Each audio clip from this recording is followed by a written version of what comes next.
All right, we are looking at a incoming freshman, recently graduated senior in high school, pitching mechanics here. So we'll go ahead and take a look here. We got the side and the back view loaded up here. So right off the bat, I like the way he moves. You know, he's got what they call the ideal pitcher's build, nice, tall, and lanky. Definitely. From a non-mechanical perspective, want to add some weight to that frame, going to help with velocity and injury risk. But overall, like I said, I like the way he moves. One of the main things that stands out to me with this athlete here is he gets a little bit caught. It looks like on his initial descend into that back leg, but yeah, it looks just like he kind of gets stuck a little bit. So we might want to work on a little bit of a better drift, of that initial drift. It looks like he tries to focus on that hinge, and that sits very deep initially. And like I said, he kind of just gets caught going north and south, and then tries to get down the mound, maybe gets a little pushy. But yeah. Yeah, I mean, same thing on that initial move. It looks like he's leaking a little bit too, or he's getting into that really high leg kick. But as he's getting to the top of that leg kick, we're seeing that knee kind of like kick towards third base early. It's really hard to have one part go up and one part go down and maintain all of that kind of positive momentum you're trying to create.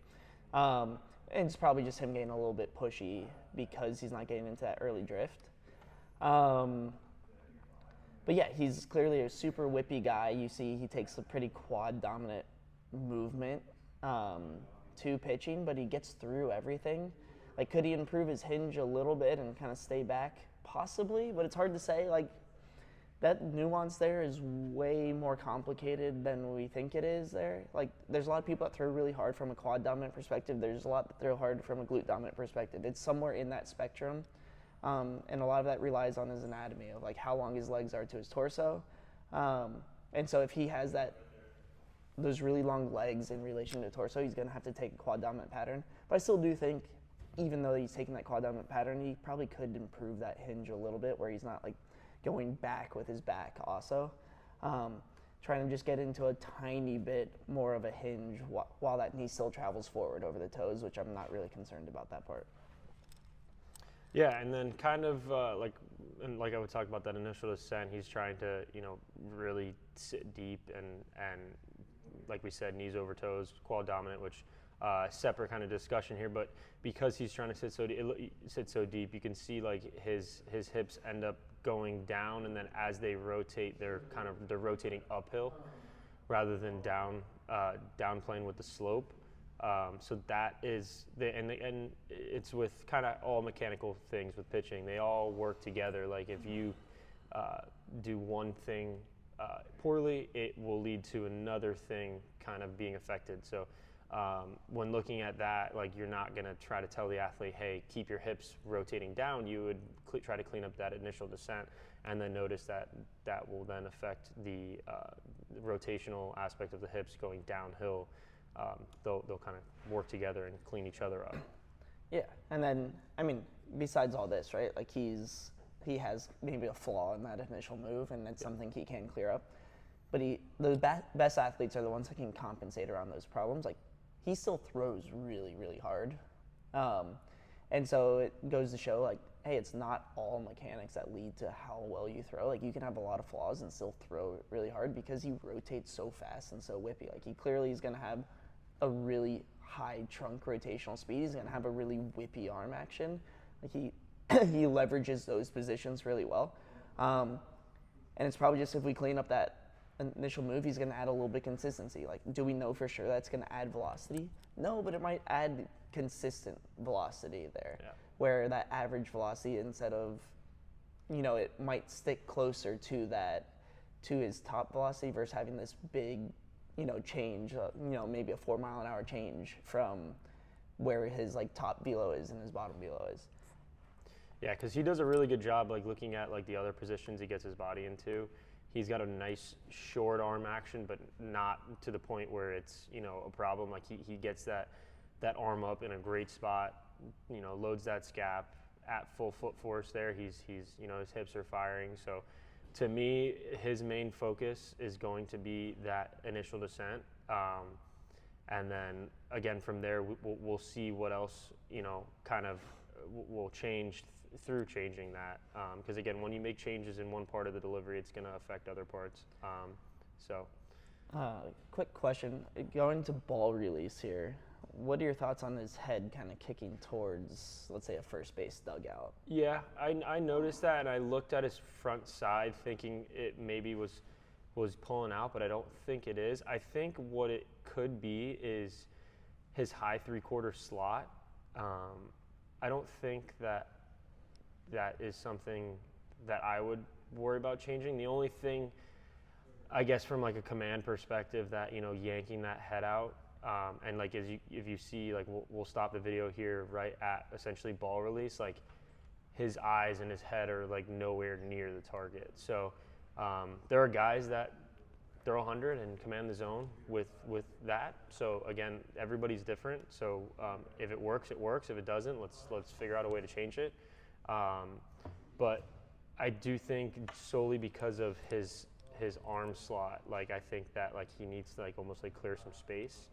But again, I would like to keep his eyes on the target essentially. If he's able to keep his eyes on the target, but his head kind of, you know, juts out to the left there, I think it's fine. But he did miss this pitch glove side, and that is where his head and eyes are leaning. So again, could be something to look at. And I think that's a super underrated portion of pitching, is that a lot of times you ask pitchers, hey, where are you looking when you're throwing the baseball? And they're like, I don't know. And a lot of times their eyes aren't on the target, especially like at ball release. So making sure, you know, your eyes on your target is going to help you massively with command. And that's something that I think a lot of times the younger athletes, they don't even realize it, that they're not looking at the target when they're throwing the baseball.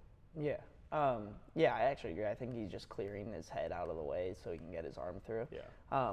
Ideally, the most efficient rotation, which is going to lead to the highest velocity, is going to be everything kind of just rotating around without having to get a little bit jerky.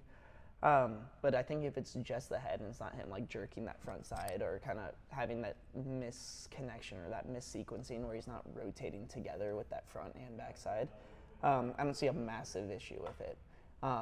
Unless we're starting to see like, hey, this is leading to poor on-field results where, hey, he's missing everything glove side, or it's affecting his command. But as long as he's going out there, he's, you know, executing, let's say, over 65% strikes or 60% strikes there with decent velocity, he's going to continue to progress. And I think the backside would be that lowest hanging fruit, where the more we can work on that backside, the more we can continue to work on that initial move with letting him just kind of be athletic after that, the quicker he's going to make gains there. And with those big athletes, I don't really like to make a whole lot of mechanical changes. I want him to be conscious of his arm or conscious of his head. We're trying to limit that and just let him be as whippy and athletic as possible as he goes through that delivery. The initial move, we can kind of think about mechanics, but everything after that foot strike is just let him react and let him be an athlete. Let that body whip through.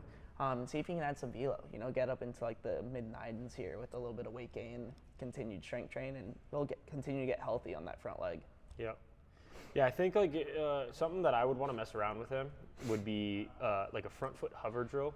So basically I would want to test his ability to be able to get into the correct positions without that big leg lift. And I think if he were to work on that, almost like a Luke Weaver, kind of how his mechanics, how he gets to that very small little leg lift and just sits and hinges from that. He doesn't need the big leg lift.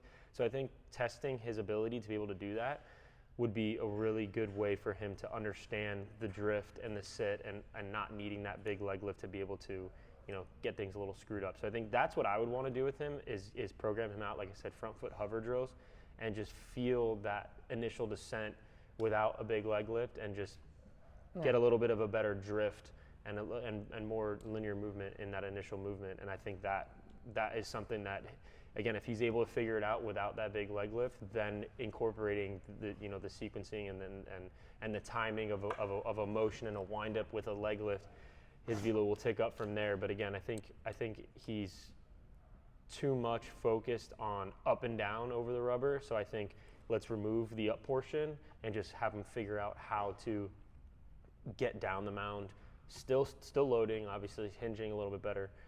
But I think that is a really good way to force them to figure it out, essentially. Like, you can give them all the tips and cues and whatever, but at the end of the day, it's going to be them figuring it out on their own. So I think that's a good way, especially for an older athlete, someone going into college.